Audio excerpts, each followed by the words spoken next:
Pers adalah badan yang membuat penerbitan media massa secara berkala. Secara etimologis, kata pers berasal dari bahasa Latin "pressare" dari kata primer yang berarti tekan atau cetak. Definisi terminologisnya adalah media massa cetak atau media cetak.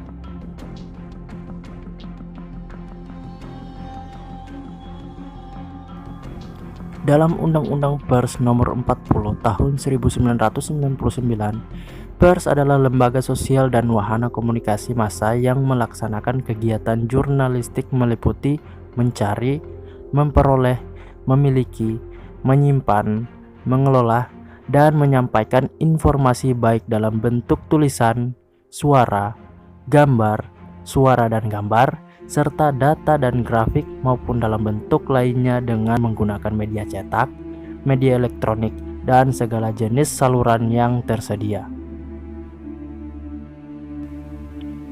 Pers Indonesia dimulai sejak dibentuknya Kantor Berita Antara. Didirikan tanggal 13 Desember 1937 sebagai kantor berita perjuangan dalam rangka perjuangan merebut kemerdekaan Indonesia, yang mencapai puncaknya dengan proklamasi kemerdekaan Indonesia tanggal 17 Agustus 1945. Kantor Berita Antara didirikan oleh Sumenang saat usia 29 tahun, A.M. Sipahuntar saat usia 23 tahun, Adam Malik saat berusia 20 tahun, dan Pandu Kartawiguna. Adam Malik pada usia 21 tahun diminta untuk mengambil alih sebagai pimpinan Antara.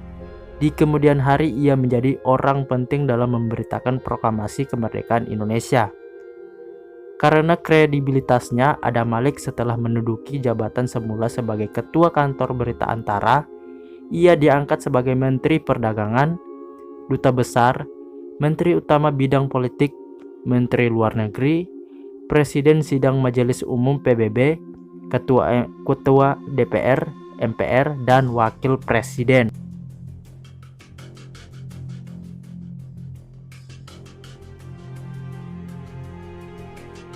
Sejarah perkembangan pers di Indonesia sangat erat hubungannya dengan sejarah dari sistem politik Indonesia sejak zaman pendudukan kolonial Belanda. Fungsi pers pada masa kolonial Belanda hanya ditujukan untuk membela kepentingan-kepentingan kolonial Belanda. Media yang meliputi surat kabar, majalah, dan koran semuanya berbahasa Belanda. Seiring berjalannya waktu, orang-orang Indonesia terutama orang pergerakan mengusahakan berdirinya pers nasional yang dikelola sendiri untuk memperjuangkan hak-hak bangsa Indonesia yang terjajah. Bisa dikatakan masa sejarah pers Indonesia diawali dengan terbitnya koran mingguan Medan Prijaji pada tahun 1907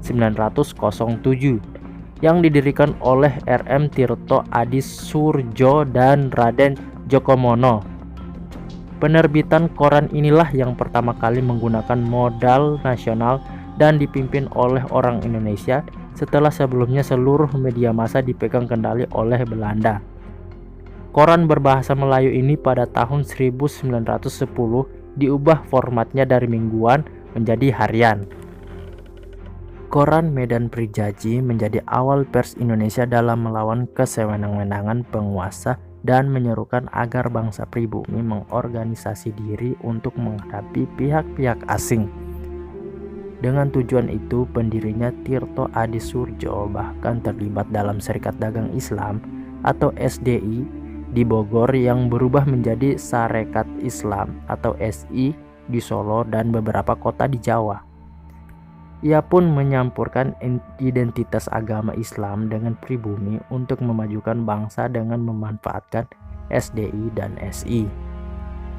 Selain media Prijaji, tercatat juga koran milik SI yaitu Oetesan India, Kaum Muda, Sinar Jawa, dan Panjaran Warta turut menyerukan perlawanan terhadap kesewenang-wenangan penguasa.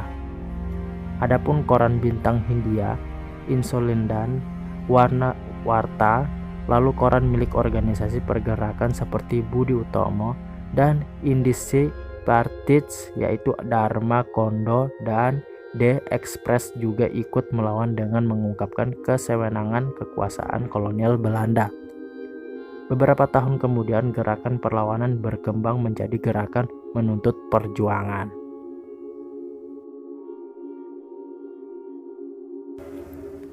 Perjuangan kemerdekaan melalui pers terus berlanjut hingga datangnya masa penguasaan Jepang. Saat itu, semua media pers langsung berada di bawah pemerintahan militer Jepang sebagai alat propaganda Jepang melawan sekutu. Koran berbahasa Belanda dilarang terbit pada masa pendudukan Jepang. Namun kondisi itu dimanfaatkan pers untuk meratakan penggunaan bahasa Indonesia ke seluruh pelosok tanah air. Bahkan orang Indonesia juga mendapatkan latihan pengelolaan pers yang nantinya berguna pada masa pasca kemerdekaan.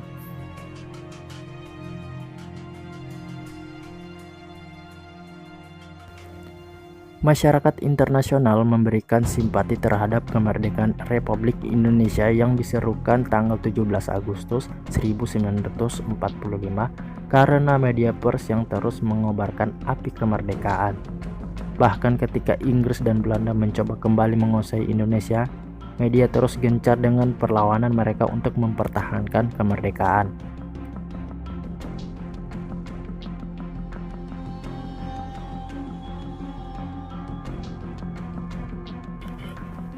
Setelah masa revolusi dan Republik Indonesia diakui dunia internasional tahun 1948, pers dihadapkan dengan permasalahan yang pelik antara pribumi karena adanya ketegangan sosial yang tinggi.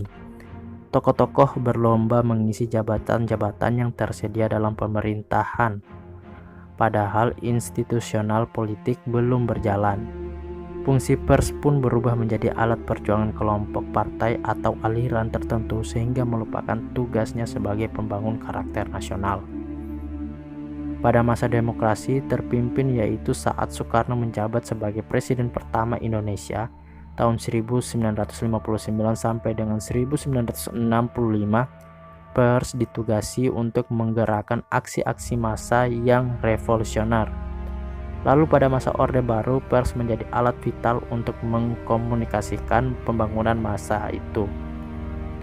Jika ada pers yang mengkritik soal pembangunan, maka media yang melakukan pemberitaan akan memperoleh tekanan. Hal tersebut sangat mengekang kebebasan pers. Bahkan pers yang tidak sejalan dengan pemerintah akan dibredel dan dicabut surat izin usaha penerbitan pers, seperti yang pernah dialami oleh majalah Tempo. Kebebasan pers kembali bisa diperoleh pada masa reformasi tahun 1998. Pada masa itu mulai bermunculan media baru selain media cetak.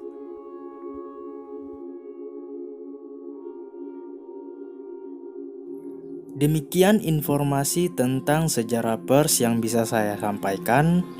Kalau ada salah pada informasi tersebut, mohon dimaafkan. Assalamualaikum warahmatullahi wabarakatuh.